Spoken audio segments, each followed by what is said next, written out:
მესხეთის პროფესიულმა სახელმწიფო დრამატულმა თეატრმა სეზონი პრემიერით გახსნა. ადგილობრივებმა დღეს სამი გოჭის ამბავი იხილეს. სპექტაკლი, რომელიც ერთმოქმედებიანი იყო, 19 საათზე დაიწყო და 1 საათის განმავლობაში გაგრძელდა. სიკეთისა და ბოროტების ჭიდილი, ერთგულება და ერთობა ეს სპექტაკლის მთავარი შინაარსია. ზღაპარი მიუზიკლი ლელა ფერაძის პიესის მიხედვით თეატრის სამხატვრო ხელმძღვანელმა ლია სულუაშვილმა დადგა. სპექტაკლი მუსიკალურად არტურ დალვაშერიძემ გააფორმა. როგორც თეატრში ამბობენ, მიუხედავად იმისა, რომ სეზონი საბავშვო სპექტაკლით გაიხსნა, მაყურებელი ახლო მომავალში ბევრ საინტერესო პრემიერას იხილავს. სამი გოჭის ამბავს დღეს როგორც პატარები, ასევე უფროსი ასაკის წარმომადგენლების დაესმნენ.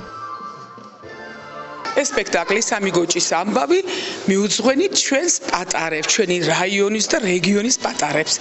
რადგანაც ძალიან უნდათ აი ბავშვებს ჭირდებათ, საზრდო ჭირდებათ და ამდენად ჩვენ გადავწყვიტეთ, რომ აი ეს ასეთი ლამაზი სპექტაკლი გვეჩუქებინა. ორიენტაცია ავიღეთ უფრო პატარა მაყურებელზე, სკოლის მოსწავლეებზე და შევთავაზეთ ქართული ზღაპარი.